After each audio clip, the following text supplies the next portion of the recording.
बिस्मिल्लाहिर्रहमानिर्रहीम। अस्सलाम वालेकुम नाज़रीन, आप देख रहे हैं प्रोग्राम असल बात में आपका मेज़बान मोहम्मद अरसान फारूक। वज़ीर-ए-आज़म पाकिस्तान का दौरा चीन कितना कामयाब रहा? वज़ीर-ए-आज़म पाकिस्तान को ये कहने की ज़रूरत क्यों पेश आई कि चीन के दौरे की कामयाबी के ऊपर तर्जुमान बात करें? इससे पहले भी बेशुमार दौरे हुए, बेशुमार दौरों के अंदर एमओयूज़ भी साइन हुए। क्या इस दफ़ा हमने जो एक्सपेक्ट किया था, क्या उसके बकदर हमें रिस्पॉन्स नहीं मिल सका? अपोजिशन की तनकीद कितनी जायज़ है कि ये दौरा कामयाब नहीं हो सका? इसके ऊपर आज के प्रोग्राम के अंदर बात करेंगे और फिर ये भी बात होगी कि नून लीग ने वज़ीर-ए-आज़म इमरान खान साहब के खिलाफ तहरीक अदम एतमाद के ऑप्शन के ऊपर जो है वो हामी भर दी है, फैसला कर लिया है। इससे पहले पाकिस्तान पीपल्स पार्टी उसकी हामी थी, लेकिन नून लीग उसकी हामी नहीं थी। लेकिन अब अगर उन्होंने इसकी हामी भर दी है, तो क्या उस सूरत में भी आपके पास नंबर पूरे हैं? आप किस तरह से उन 20 लोगों को जिनका दावा नून लीग करती है कि इमरान खान साहब के खिलाफ खड़े होने के लिए तैयार हैं, क्या वो खुलेआम इमरान खान साहब के खिलाफ खड़े होने के लिए तैयार हो चुके हैं? और वो अगर तैयार हो चुके हैं, तो क्या उससे नंबर गेम पूरे होकर इमरान खान साहब को घर भेजा जा सकता है? इसके ऊपर आज के प्रोग्राम के अंदर बात करेंगे। ये भी बात करेंगे कि अब तक की तमाम जितनी भी इससे पहले ओपोजिशन की जो जमातें हैं, वो जितनी भी उन्होंने बिल्स हो या जो भी मामला हो, उसके अंदर वो अभी तक कामयाब नहीं हो सके। तो अब ये किस तरह से कामयाब होंगे, आगे बढ़कर किस तरह से कामयाब होंगे? अभी हमें सेनेट में देखने को मिला कि मनी बिल जो है उसके ऊपर आपकी अक्सरियत के बावजूद आप कामयाब नहीं हो सके, तो आगे बढ़कर क्या आप किस तरह से कामयाब हो पाएंगे?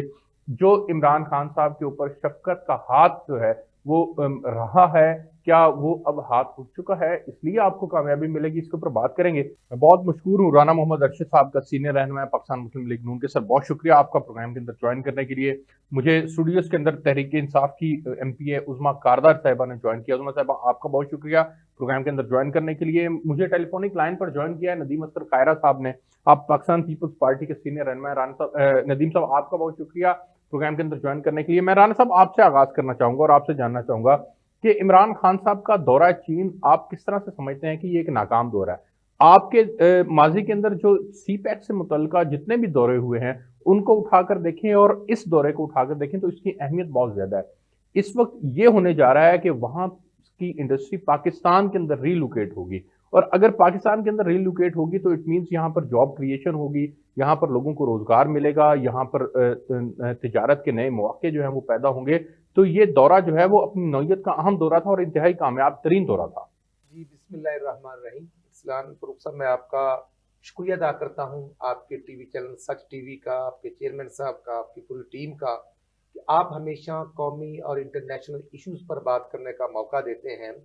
जैसे आपने अपने इंट्रो में कहा कि जो अभी मुल्क की प्राइम मिनिस्टर की सीट पर बैठने वाले इमरान खान विजिट करने गए हुए थे, और ओलंपिक्स जो चाइना में इंटरनेशनल स्पोर्ट्स ओलंपिक्स, और वहाँ स्पोर्ट्स जो मैं समझता हूँ फेस्टिवल था जी, वहाँ पर उनकी बैठी हुई वहाँ पर बैठे होने की मौजूदगी की तस्वीर से अंदाजा लगाया जा सकता है।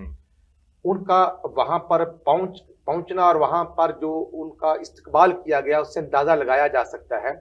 और फिर जो उनके एडवाइजर रज़ाक दाऊद साहब भी उनके गालबन साथ ही थे, और जब ये हुकूमत आई थी तो रज़ाक दाऊद साहब की स्टेटमेंट तमाम नेशनल टीवी पर आई थी कि हम CPEC को रिव्यू में जा रहे हैं।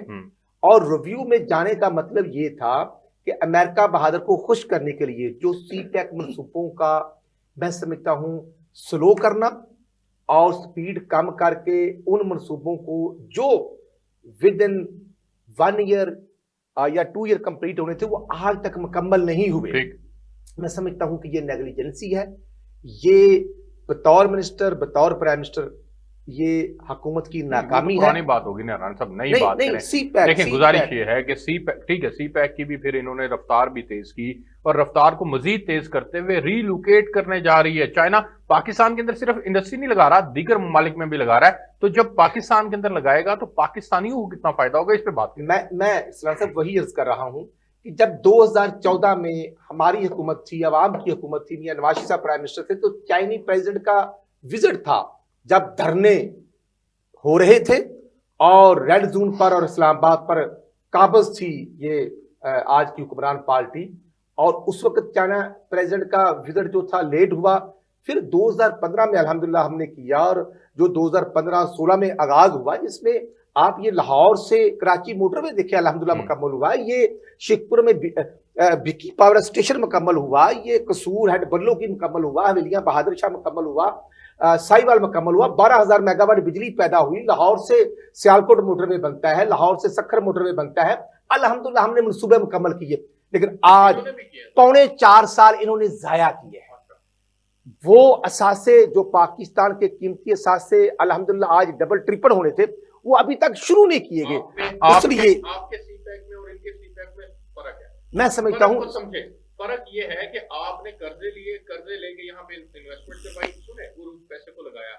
ये जो करने जा रहे हैं, ये सरासर पाकिस्तान का फायदा करने जा रहे हैं कि यहाँ चाइना डायरेक्ट इन्वेस्टमेंट इस्लाम साहब, मैं आपकी ही बात को इंडोज कर रहा हूँ। ये तमाम उन एमओयूज में चीजें शामिल थी। कोई नया एग्रीमेंट सामने लाए जो आज हुआ हो।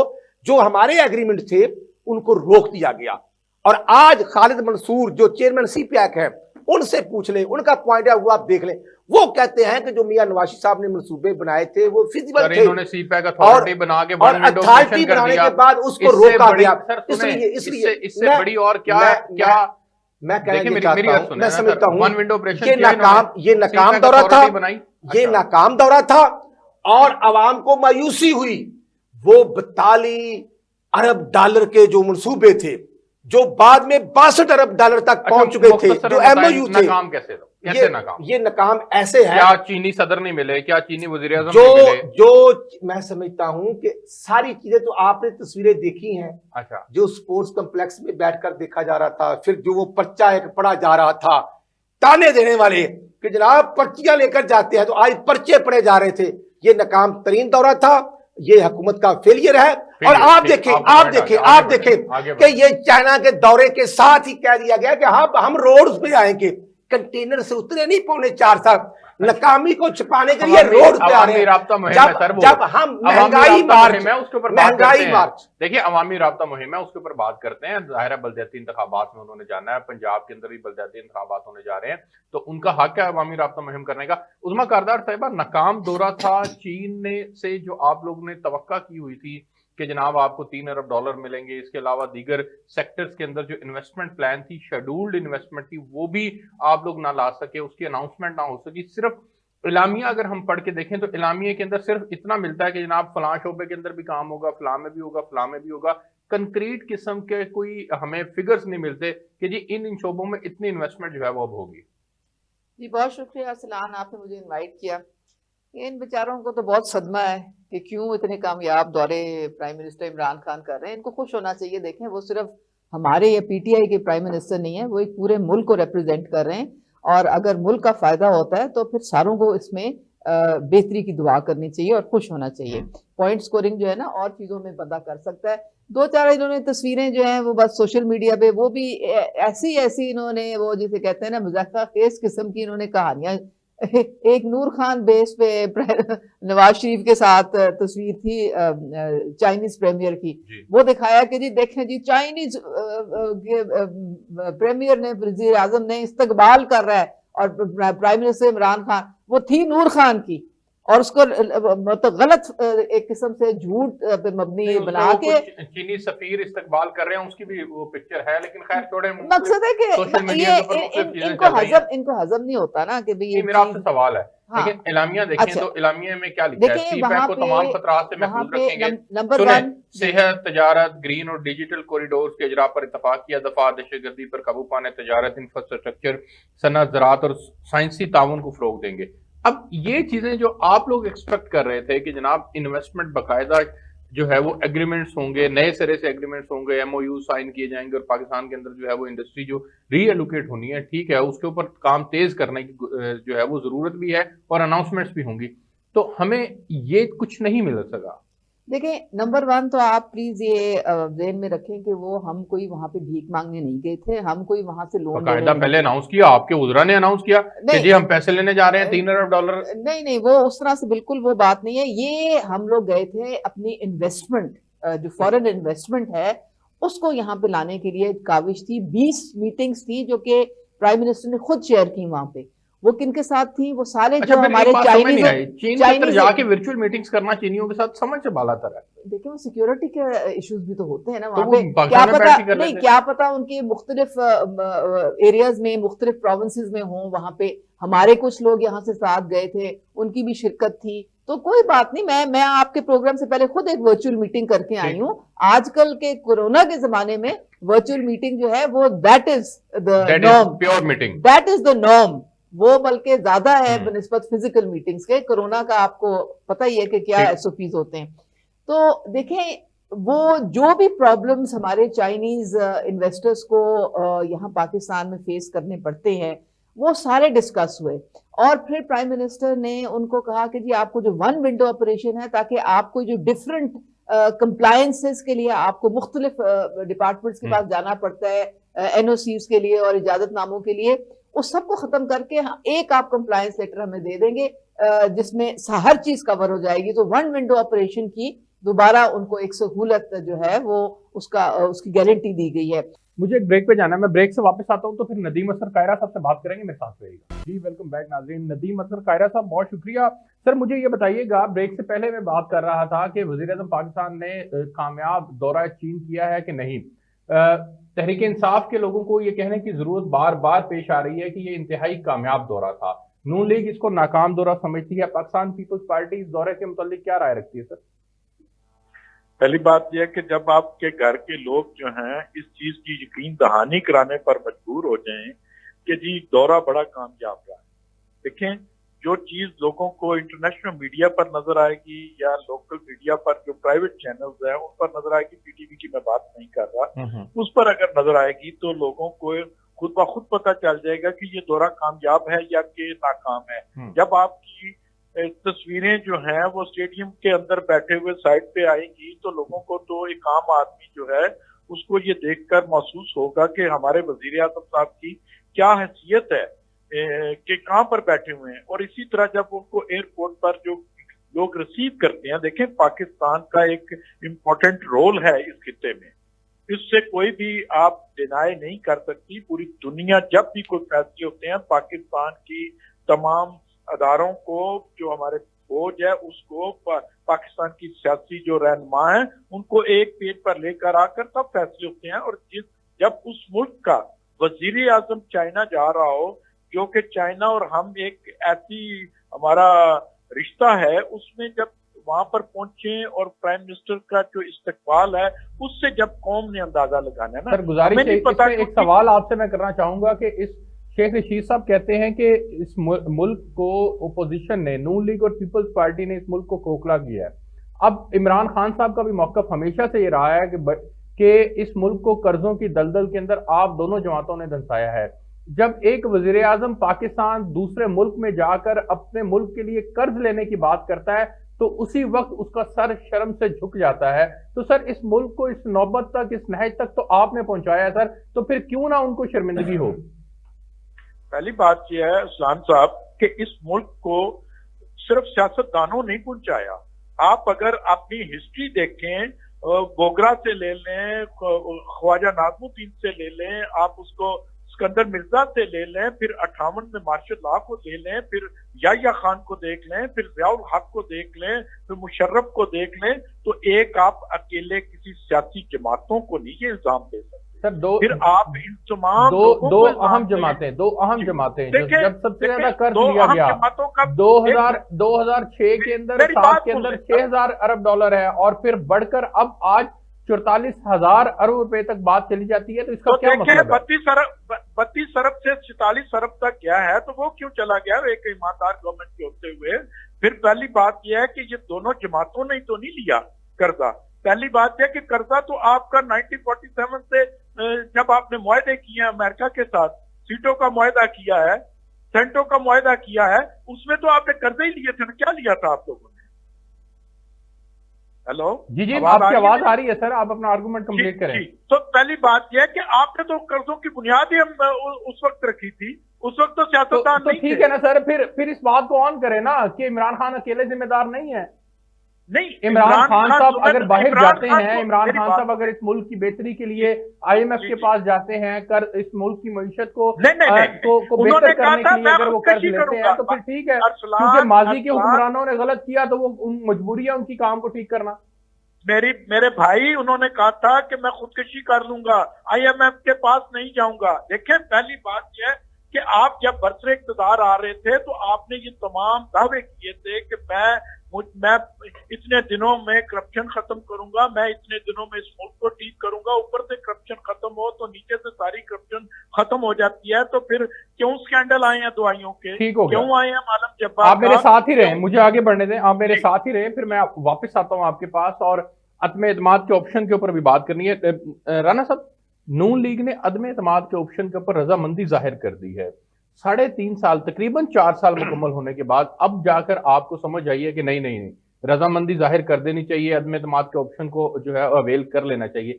इससे पहले इस नहज तक इस मुल्क को इमरान खान साहब ने पहुंचा दिया, आप इससे पहले फैसला क्यों ना कर सके? इसरार साहब, आपकी बात में बड़ा वजन है। जब PDM में पार्टी मुस्लिम लीग नून सब इकट्ठे थे तो बिल्कुल इस्तीफों के ऑप्शन डिस्कस होते रहे, लेकिन इशू ये है कि हम आपस में एक दूसरे के इत्तेहादी नहीं हैं। हमने 25 जुलाई 2018 को सब ने एक दूसरे के अगेंस्ट इलेक्शन कंटेस्ट किए थे, लिहाजा बतौर अपोजिशन लीडर मियां शबाशी साहब, बिलावल साहब और मैं समझता हूँ मौलाना साहब, सब ने बैठकर जो कौमी असम्बली में एक पॉजिटिव रोल प्ले किया है, तो आज हम सब उस नतीजे में पहुंचे हैं। जो सर, क्या पॉजिटिव रोल प्ले किया? आप लोग पहले मानते नहीं थे, ना मानने की वजह से पीपल्स पार्टी नाराज होकर अलग हो गई। आप लोगों ने ओपोजिशन के टूटने का तासुर जो है वो कायम किया, तहरीक इंसाफ और मजबूत हुई। इस्लाम साहब, इशू ये है, अगर ये वक्त ना मिलता, 3.5 साल ना मिलते, तो ये जो पर्चे पड़े जा रहे थे चाइना में, ये टाइम ना मिलता तो ये खुद शहीद होने के दावे करने थे। लिहाजा आज इन लोगों ने जो दावे किए थे, जो कंटेनर पर 126 दिन रेड जोन पर कब्जा किया था, PTV पर हमला किया था, आज साबित हो गया कि ये एक नाहल टोला था। अच्छा, अदम एतमाद आप ले भी आते हैं, तमाम अपोजिशन की जमातें मिल भी जाती हैं, इससे पहले आपको कितनी कामयाबी मिली है जो अब मिलेगी? मैं समझता हूं कि और कैसे मिलेगी? आज जो मुल्क के हालात हो चुके हैं, आज जब 3200 रुपए मन आटा हो चुका है, बिजली, gas, medicine out of control हो चुके हैं, और आप FBR की कलेक्शन ले लें, जो 8000 अरब इकट्ठे होने थे, तकरीबन 6500 ये काट चुके हैं, लोगों की जेब से ये टैक्स ले चुके हैं, गए कहां? ये सवाल, इसलिए हमने अब अदम एतमाद का फैसला किया है।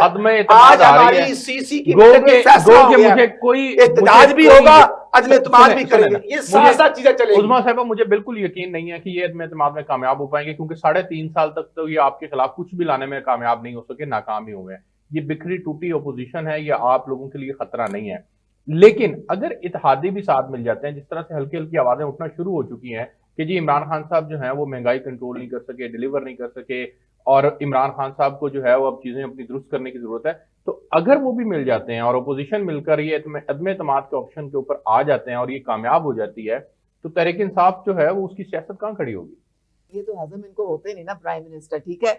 हम जिस दिन से आए हैं ना, 3.5 साल हो गए, रोज कोई ये अदम एतमाद लाने के चक्कर में होते हैं। अच्छा, आप मुझे आप ये बताएं, इन्होंने कितनी दफा मुंह की खाई है? सेनेट में इन्होंने मुंह की खाई, जो प्राइम मिनिस्टर के खिलाफ अदम एतमाद, वहां मुंह की खाई, अभी जो आखिरी हमने मनी बिल पास किया उधर मुंह की खाई। सेनेट के अंदर मुझे ये बताएं कि इनको अभी भी कोई सबक नहीं सीखा है? कायरा साहब से बात सबक इन्होंने कोई नहीं सीखा, ब्रेक लेनी, कामयाबी इनको होनी नहीं है, कामयाबी नहीं होनी, सबक नहीं सीखा, एक ब्रेक लेते हैं जी।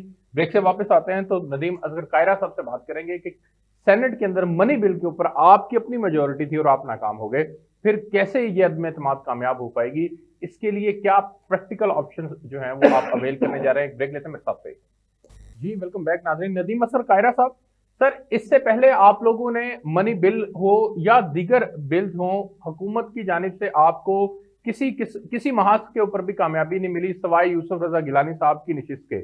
उसके ऊपर भी शाह महमूद कुरैशी साहब कहते हैं कि ये राज है, इसको राज ही रहने दें कि ये कैसे मुंतखब हुए। मेरा सवाल आपसे यह है कि अदम एतमाद के ऑप्शन के ऊपर आप कैसे कामयाब हो पाएंगे, किस तरह से चीजें एग्जीक्यूट होंगी, कैसे चीजें आगे बढ़ेंगी? क्या इस मुल्क के अंदर इस्टेब्लिशमेंट का जो रोल माजी के अंदर रहा है, उस रोल के ऊपर भी आज काइंडली कमेंट कीजिएगा क्या आप समझते हैं कि अब वो हाथ जो इनके सरों के ऊपर था वो अब उठ चुका है? पहली बात यह कि जो शाह महमूद कुरैशी साहब की आपने बात की है कि वो राज राज ही रहने दें, तो क्या वो ये राज ही बता देते कि वो कैसे बरसे इक़्तिदार आए हैं, उनकी हुकूमत कैसे बनाई गई, किस तरह उनको पंजाब में से, सिंध में से, सरहद में से, KPK से जो है उनकी पार्टी में लोगों को शामिल किया, इस राज को भी बता देते। वो कौन सी ताकतें, वो कौन सी कुव्वत थी जो उन सब लोगों को इनके दरबार में लेकर जा रही थी। अब आप आ जाए कि बिलों पर आपको क्यों नाकामी हुई। लेकिन पहली बात यह है कि हमारे साथ वाप पार्टी के भी लोग हैं, दिलावर वो जो है दिलावर ग्रुप जो है, Dilawar group senator Dilawar group, उन्होंने अगर अपना फैसला खुद है, वो ऑपोजिशन का, लेकिन ये दिलावर ग्रुप मनी बिल के ऊपर सेनेट के अंदर आपके साथ नहीं था। जी, मैं वही बात कर रहा हूँ ना कि उन्होंने खुद वजाहत भी की है उसके सेनेट के अंदर कि भाई मेरे अपने फैसले हैं, मैं जरूर अपोजिशन बेंचेस पर बैठा हूँ लेकिन फैसले मैंने अपनी मर्जी से करने हैं। लेकिन रह गई बात, जो हमारी जो जमातों के पास जो लोग हैं, वो तो सेनेट में हम बिल लेकर आए, हम उसकी मुखालफत की है, और उसमें भी गवर्नमेंट ने क्या किया कि गवर्नमेंट ने रात को 11 बजे इजलास बुलाती है। देखिए, रात को कुछ लोग 10 बजे सोने के आदी होते हैं, कुछ लोग 2 बजे सोने के आदी होते हैं।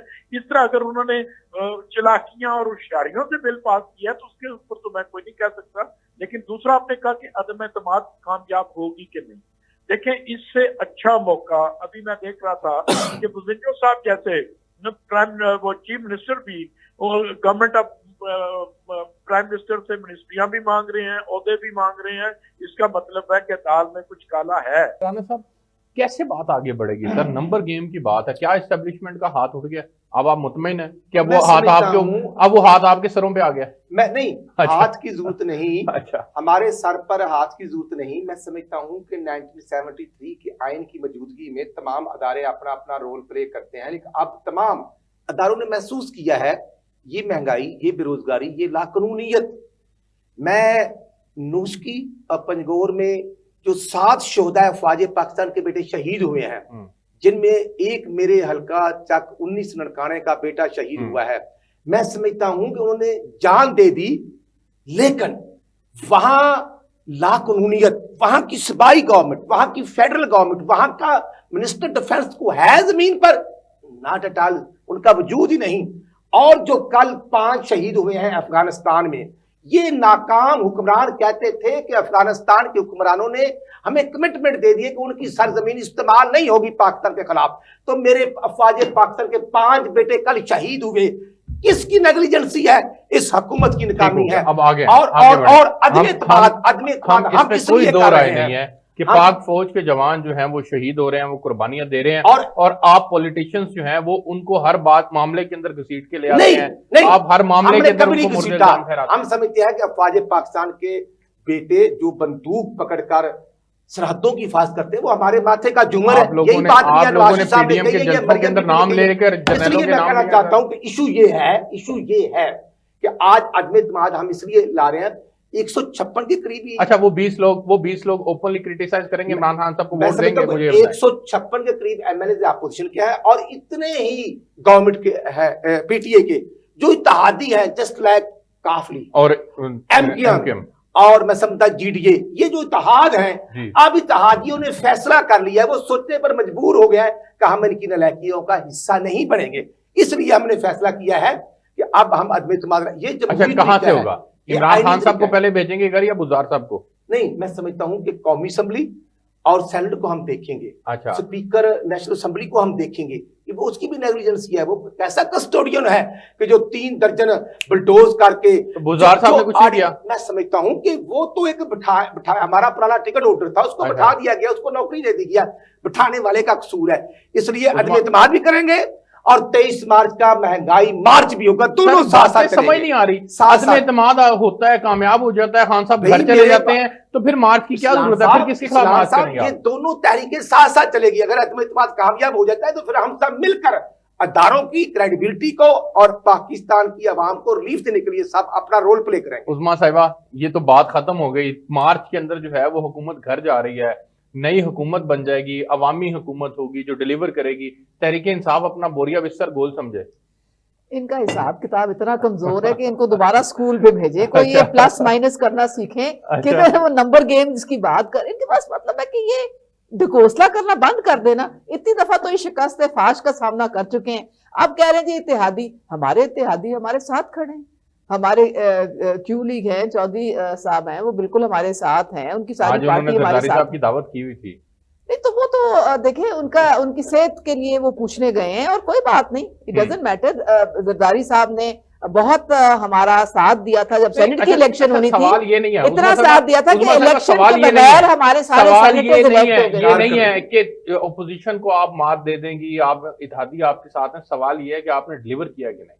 ये बड़ा बुनियादी सवाल है। महंगाई आपने कंट्रोल नहीं की, ये बड़ा बुनियादी अरसलान, ये हम मानते हैं।